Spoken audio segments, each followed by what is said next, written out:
Pernah nggak sih kamu beli saham karena semua orang ngomongin itu? Grup WhatsApp rame, TikTok penuh rekomendasi, YouTube isinya cuan, cuan, cuan.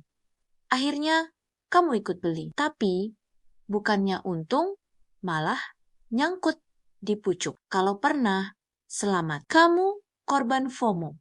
Fear of missing out atau FOMO adalah salah satu jebakan psikologis terbesar dalam dunia investasi. Dan dalam video kali ini, kita akan bahas tuntas bagaimana FOMO merusak keputusan keuangan kita dan gimana caranya biar kamu nggak jadi korban berikutnya. FOMO itu sebenarnya rasa takut ketinggalan momen. Dalam dunia saham, ini sering terjadi waktu harga saham naik tinggi secara cepat, atau pas banyak orang bahas satu saham tertentu di medsos. Bisa juga karena ada berita positif besar kayak kolaborasi, akuisisi, atau IPO.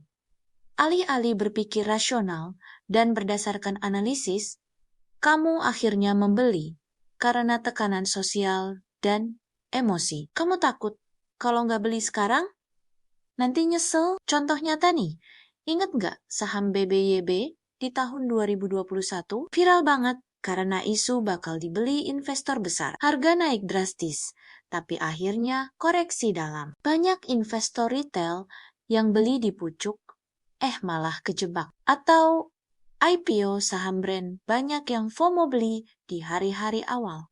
Padahal nggak paham bisnisnya. FOMO sering bikin kamu beli saham tanpa tahu fundamental perusahaannya. Bahkan, kadang orang nggak tahu perusahaan itu ngapain, cuma beli karena viral. Kenapa sih FOMO itu berbahaya? Pertama, kamu beli di harga tertinggi, pas hype lagi maksimal, bukan pas ada peluang terbaik. Kedua, kamu masuk tanpa strategi, nggak ada cut loss, nggak tahu target profit. Ketiga, emosi mendominasi rasa takut dan serakah, nutupin logika kamu. Dan yang paling parah, kamu nggak belajar apa-apa, karena ini bukan investasi, tapi spekulasi berjamaah. Pas kamu beli karena FOMO, kamu bukan lagi investor. Kamu jadi spekulan, bahkan bisa dibilang jadi korban pasar.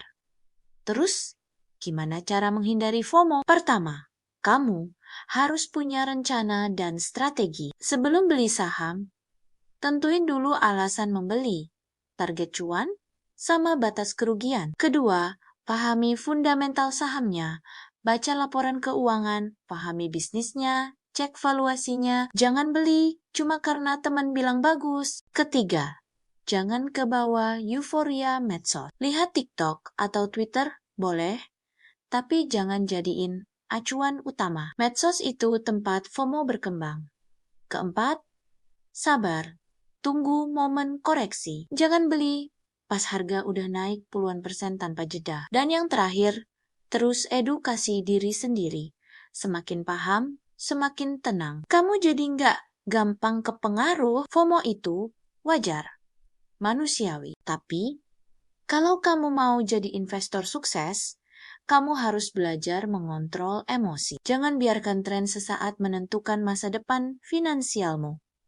Ingat, investasi itu maraton, bukan lari sprint. Jangan karena takut ketinggalan, kamu malah kehilangan semuanya. Nah, kalau kamu pernah FOMO dan nyangkut, share cerita kamu di kolom komentar ya. Kita belajar bareng-bareng. Jangan lupa like, share, dan subscribe supaya kamu nggak ketinggalan konten edukatif lainnya soal saham dan investasi. Sampai ketemu di video berikutnya.